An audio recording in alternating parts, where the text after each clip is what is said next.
What's up, ladies and gentlemen of YouTube? Boogie2988 coming at you live once again through the power of the internet. And I told you guys a week back that I wanted to start talking about some of the bad stuff that happened to me growing up. Well, I also talked about that on live stream last week, and I realized that it's going to take forever to tell that. If I did it in one video, it would be hours long.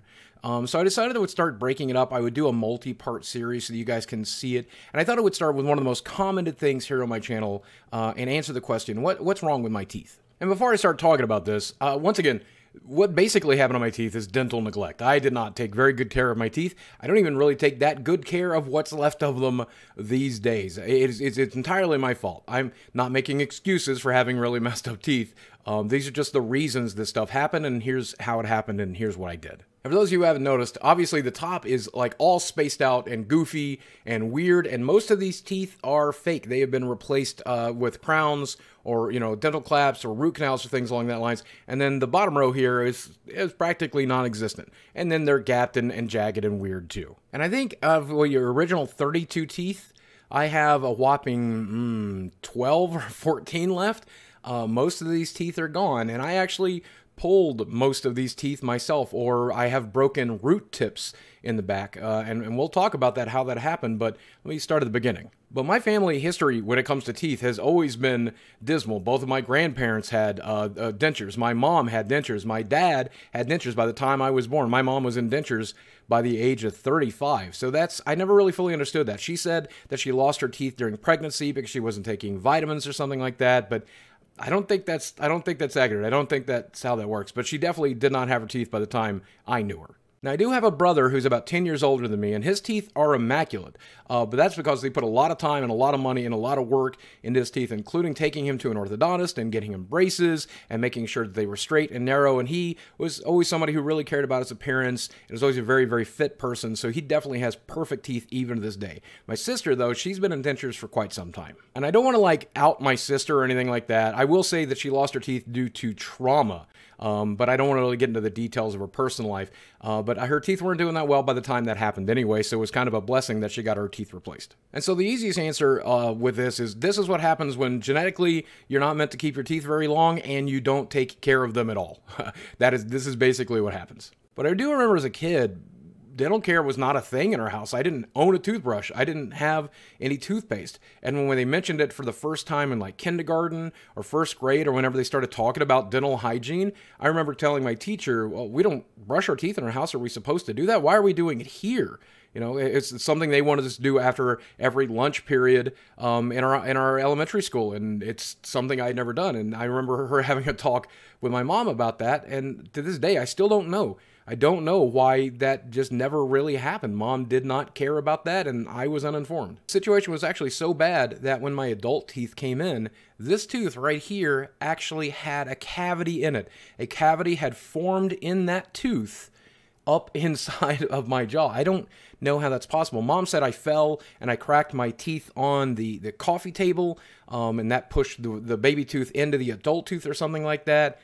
Again, but Mom was a big fan of Munchausen syndrome. She liked to lie to cover up things and excuses and her bad behaviors and things along that line. So it's really hard to say. And Mom also really did not ever want to take me to the dentist, even like checkups or things along that lines. I remember they did that through like kindergarten or a preschool Head Start or something like that.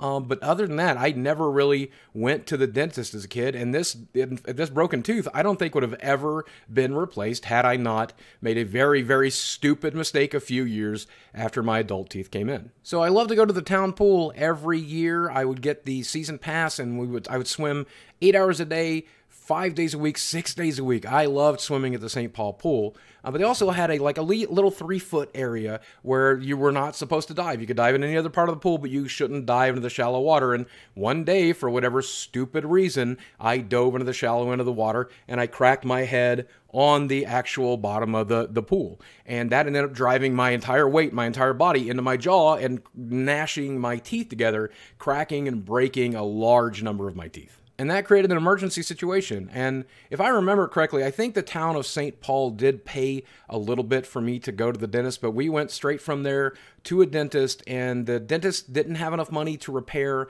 everything. A lot of the cracks and stuff in the back, he just removed chunks of teeth from those molars. But when it came to the front teeth, he worked on all of the front teeth, because obviously you don't want to try to go through high school being fat and also toothless. What a nightmare that would be. So most of these teeth here in the top row especially, they got replaced and fixed thanks to that. By the time high school came around, I was very, very worried about my teeth. I was in a lot of chronic pain. There's a lot of these issues. These teeth would get cavities very, very quickly. And when I would try to brush my teeth, it would hurt so bad, and they would bleed tremendously due to a lifetime of neglect and the fact that there are already some cracks and holes in these molars. So I actually got into a habit where in the morning I would wake up and I would use mouthwash extensively. When I come home, I would use mouthwash. Before I go to bed, I would use mouthwash. But I would only brush a couple of times a week because it was so painful and so difficult to do. And actually, that's a pattern that exists to this day. I'm obsessed with mouthwash. I use it 4 or 5 times a day. I use the enamel rebuilding stuff to just try to rebuild some of these cracks and these holes and make sure what teeth I have stick around. And it's something I'm still doing, and I still brush every couple of days. And as a young adult, that neglect continued. In my early 20s and in my 30s, I would get frequent abscesses. I would get frequent infections. And when I could afford it, I would go to a dentist to have them just simply extract that tooth.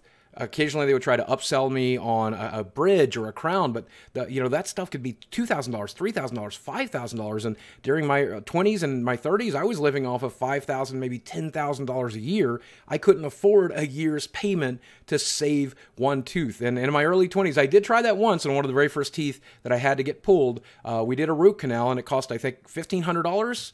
And that tooth died anyway, and they ended up extracting it 6 months later. So that's how most of that went. And I remember when I was 24 or 25, after moving to Fayetteville, and I just made some friends, we went out to Outback Steakhouse, and I was eating the prime rib there, and it was so delicious, and I took a bite in my food, and one of my teeth, and I bet you've had this nightmare before, one of my teeth literally disintegrated as I was chewing. The new nerve in it had already died, the enamel around it had already rotted off, and there was a big chunk of it already missing, but what was left there literally turned to dust, and I was pulling it out of my mouth while people were just sitting there talking at lunch. There was 5 or 6 of us there, and I just basically excused myself, went to the bathroom, and started pulling that tooth out of my face. That one was really not that painful, but that wasn't the only time I did that, and sometimes it was very painful. Have you ever seen the movie Castaway? You've seen the scene where he had to remove one of his own infected teeth with like an ice skate. I never used an ice skate, but I did use a butter knife once. I did use like the shaft of an ink pen after removing the ink cartridge from it. A variety of different things to just kind of break the tooth and let the infection get out and then remove chunks of the tooth. And that's why if you ever get a really good look at the inside of my mouth, you'll see a lot of root tips. All of these root tips, when they professionally extract your teeth, they remove the roots. If you do it on your own, you tend to leave the roots because you just can't do that part on your own. But it ends up killing the infection. Your teeth eventually do heal. Sometimes the skin grows over them. And I found that out the hard way because I must have done 8, 9, maybe 10 of my own teeth that way. Honestly, don't remember because that's the kind of thing you block out. I remember having to do it. I remember telling people I was doing it. I remember trying to get the money together so that I didn't have to do it. And then eventually the infection getting so bad that I just eventually did it. And I knew how dangerous this was. I knew that an infection in my tooth is so close to my brain that I could easily go septic, that I get an infection in my brain, get a fever, a brain fever, destroy my brain, do brain damage, and kill myself. But like I said, I didn't care if I lived or died. I just wanted to be out of pain, and I just wanted the next day to come, and I wanted everything to be over. That's all I would ever care about. It's a very stupid way to live. I don't know why I lived in such a state of denial and such a state of self-destruction, but I did. That's what my early 20s and my late 20s, my early 30s were like. I just didn't care. I honestly just didn't care. Now, very fortunately for me, I discovered this charity called Remote Area Medical. And I might link to the resources down below if you guys want to help them out. But what they were doing is they were going to impoverished parts of the United States, and they were setting up a giant medical camp where you could get a free pair of glasses, you could get your heart looked at, they could check, do a physical. And of course, the largest thing they did was a tremendous amount of dental work. They would pull teeth for people, they would do root canals, they would do fillings, they would do everything they could, and they did it on a completely free basis. My trade-off in order to participate in this would be to go to the Wise County Fairgrounds and wait in line for 2, sometimes 3 days to see a dentist, staying there around the clock, 24 hours a day, sleeping up in the stands of the fairgrounds. But eventually I would get to see a dentist, and that dentist would do a tremendous amount of work. The first time I saw them, they pulled 5 or 6 teeth. The next time I saw them, they did 2 or 3 root canals all in one day. That's why I have all of these teeth here at the front, and they kind of look real, even if they're not straight or good. At least they're there. And that's why I still have at least some teeth.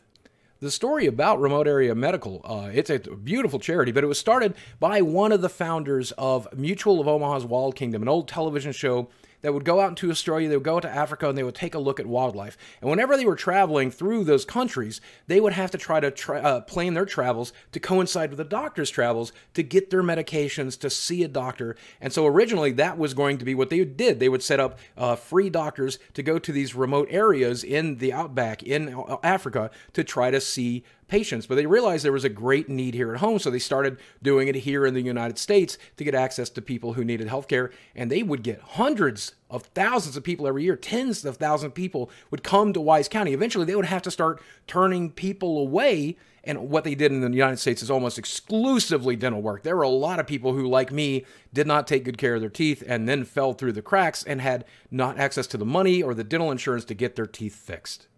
Out of curiosity, I just checked their website, and it looks like to this day they are still doing these events. So if you're back home in Emporia, Virginia, Hazard, Kentucky, and you need to see a dentist, contact these people. They will be glad to see you for free. I'm glad that they are still doing this. I probably owe them some money at this point. I'll have to throw some money at them later today, and if you want to, I'll link them down in the description box below. Now, eventually, I started making YouTube money, and a lot of people have wondered why I haven't gotten my teeth fixed. And it's because when I would go to the dentist, my blood pressure was so bad pre-surgery that when I would go in, they would take my blood pressure and say, like, we can't put you under. You're too big. You're too unhealthy. You need to take some antibiotics and go home and lose some weight and get your blood pressure down, and you come back in, we'll take care of you. And even as I started to lose weight, my blood pressure continued to go through the roof because I have an anxiety disorder. And because of all the trauma I've had with my teeth and all the bad dental experiences I'd had, all the misery that I had experienced when it came to this stuff, my anxiety disorder to this day really makes it very, very difficult to go to the dentist. So it's something I've continued to put off and put off and put off. But it is something I definitely need to take care of. It's something I want to take care of very, very soon.